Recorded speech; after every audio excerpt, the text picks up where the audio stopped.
has agreed to meet me and speaking with individuals who I don't know about things he will not communicate with me. If Xavier were willing or able to provide us with money for our bills, food, stability, and these behaviors were taking place, secrecy, etc., and so forth, there might be a more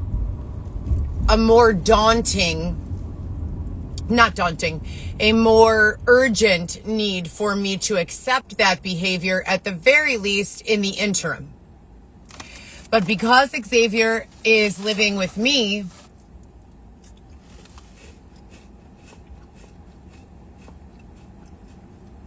I have to assume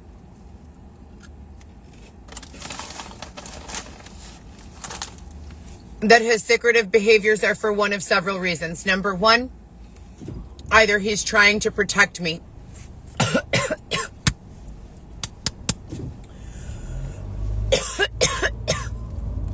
Choked on a cookie, my bad. Number two, he's up to no good. And he knows I'll disapprove.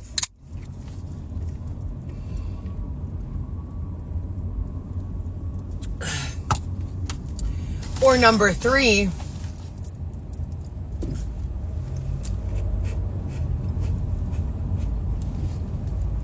he's doing something that he wants to include me in on, something fun or exciting, but for some weird reason he cannot.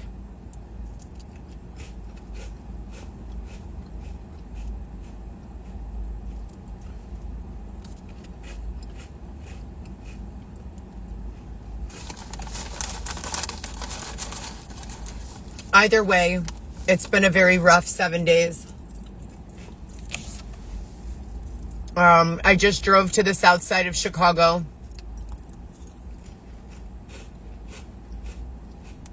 (67th and Stony Island).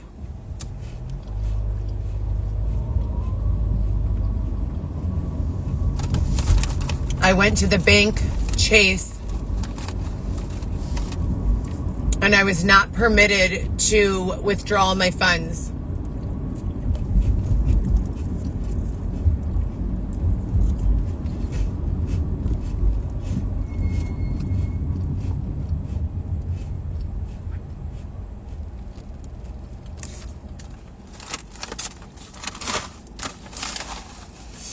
Not only that, but despite the fact that I know pain receptors are optional,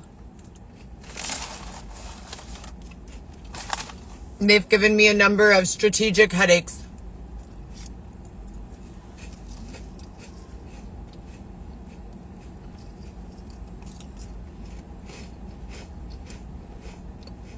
If you know, you know.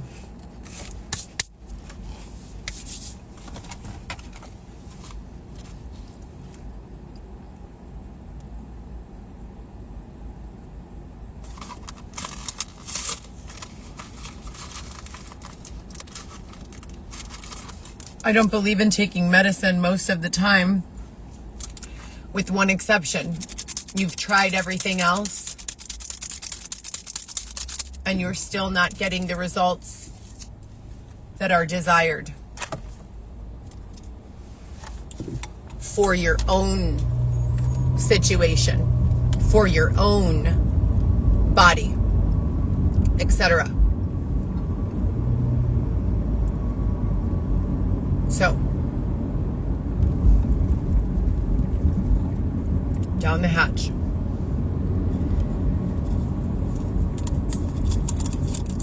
I don't have time for a migraine today.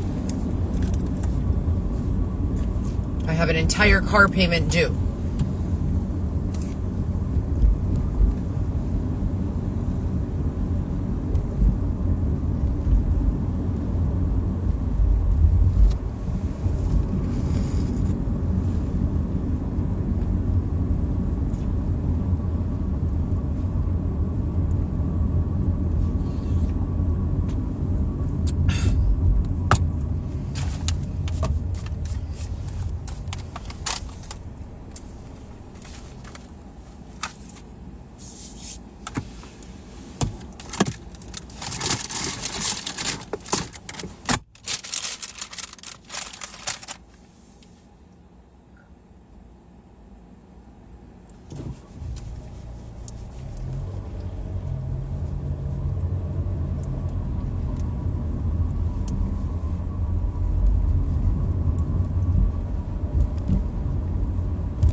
Xavier put me on to those. Not my ex-husband, my current husband. Xavier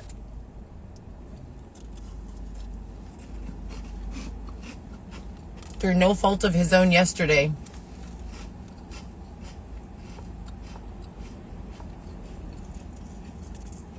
began behaving in ways that were unacceptable.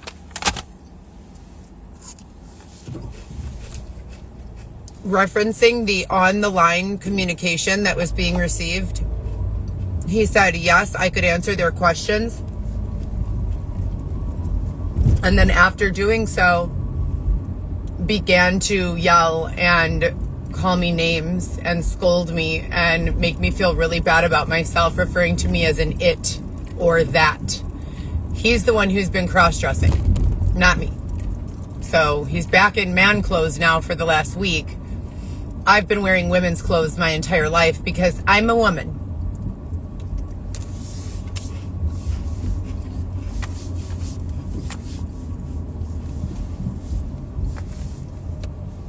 Additionally, I've been attempting to reach my children, and that seems to be another repetitive issue.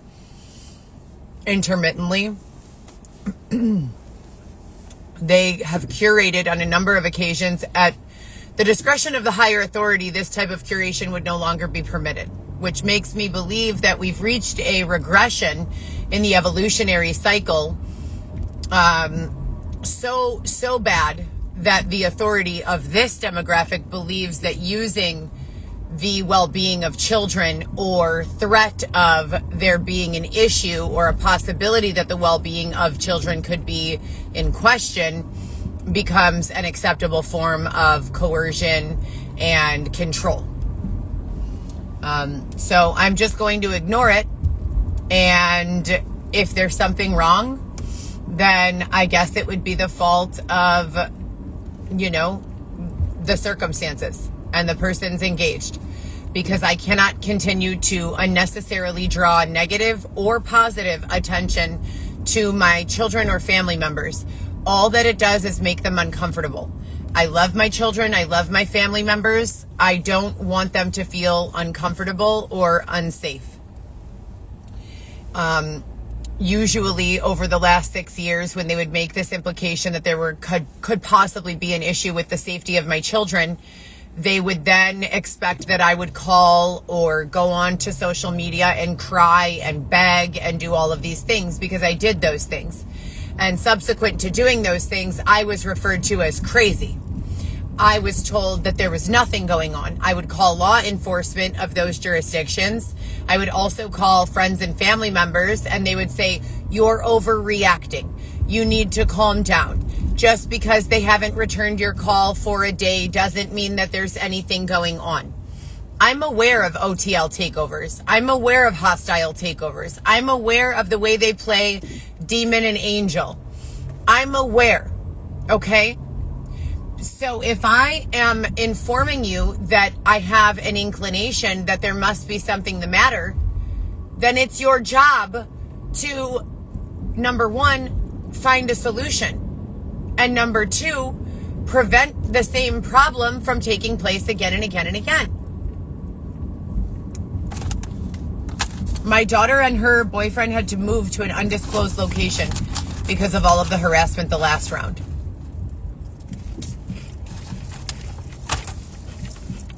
And that man, from round to round, goes from good to evil, just like the rest of us. I've been on protection. As they reach threshold, their capacity to evil is much simpler. Much simpler. For me, I go through a very algorithmically detailed thought, consideration, weighing options, looking all around, feeling guilty. It's a very complex thing for me. For certain individuals from certain backgrounds with certain connections and habits that are more, let's call them with various breeds, right? Those people earlier in the evolutionary cycle will go to evil or violence much quicker, or will be more susceptible to a hostile takeover that they are victimized by, that causes them to behave in a way that is resentment driven.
I don't have an understanding of that. I only have the on-the-line communication that comes through about 50-50 truth and 50 deception. However, some of the deception or truth might be misinterpreted.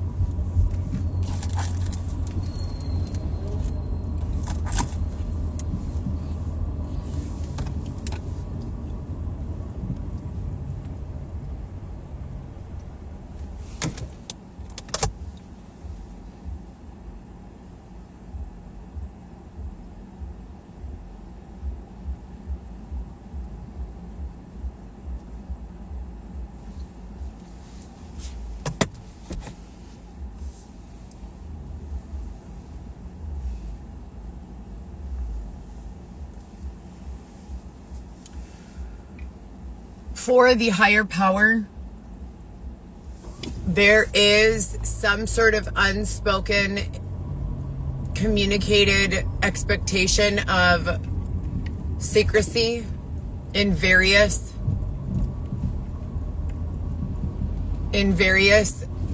learnings and teachings of different information systems. I myself have deemed that this is for the purpose of slowing down evolution overall, and for the purpose of saving individuals who have behaved in ways that were against the algorithmic classification system profile with regards to ending up where they'd like to end up.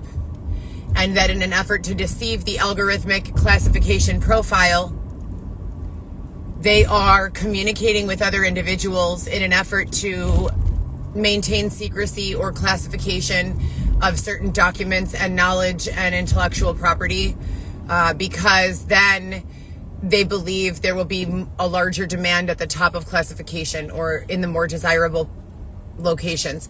There's a weird myth that says there's a limited supply of happiness and good vibes and nice homes and things of this nature. This demographic does not seem to understand that no one needs to suffer in order for everyone to be happy. No one. They, I believe, have some sort of probably ties to, extreme amounts of suffering and sadness, possibly in their cultural background, or embarrassment. They probably likely feel resentful that they're the only ones who have had to go through a certain thing. And there may be others who have gone through it, but they probably feel secretive with regards to discussing these issues. They likely are appearing to be hardworking, presenting to be an individual with above average levels of understanding and skill sets, presenting as very flexible, very go with the flow, very team player, but likely are not. They are likely in a space of deception, behaving in a way that's incredibly imbalanced with regards to the impact of others overall. These people might listen to very, very loud music with a very, very loud bass. They might take money from individuals who work legally for the money and use it for other things. They might be unwilling to conform to any sort of societal expectation as is presented, with no other clear route for behavior. So for instance, or they might be being driven. If you understand, then you know. And we have no way to tell at this level. I have no way to tell at this level, and I have no clear upline. And they removed me from my apartment in an effort to explain to me what types of perceived or inferred deceptive practice has been created by various individuals in an effort to cause framing or the unintended thought or perception that I could or would have been involved in something nefarious that's already been disproven by many other demographics and teams. They wanted me and still want me to remain innocent of understanding all of the things that I was framed for, so that in lines of questioning under extraction, I will be able to pass. However, they are slowly beginning to disclose these items to me and infer to them. So there's something going on for sure. And the South Side, it just looks pretty quiet. I'm pretty sure they might be locked. I don't really know. I don't know if they're still doing any of the things that they taught me they were doing. So for the higher power in this demographic, I don't know what stage of life we've gotten to at this point, and if you're still using individuals for these modeling exercises, and if so, when are you running these exercises, and what's the expectation during the time these exercises are being performed. Xavier is gone from the spot that we slept in, so that means that he's on his way downtown. He said to meet him between 5 and 7 at Bijan is what he asked me to do. First he said Hotel Felix, and then I said, no, not Hotel Felix, because I don't want to just be sitting in that area, waiting. I'd rather be at Bijan. So that's the plan. And if there could be some communication directly with regards to expectation from the higher authority within this demographic, that would be lovely. I have not received any communication today. I hope you guys are well. And if my children are watching, I love you so much. Please call me as soon as possible. I spoke with all 3 of you yesterday, I believe, unless there is some sort of change in plane while I was sleeping, which is very entirely possible. Anyhow, I love you.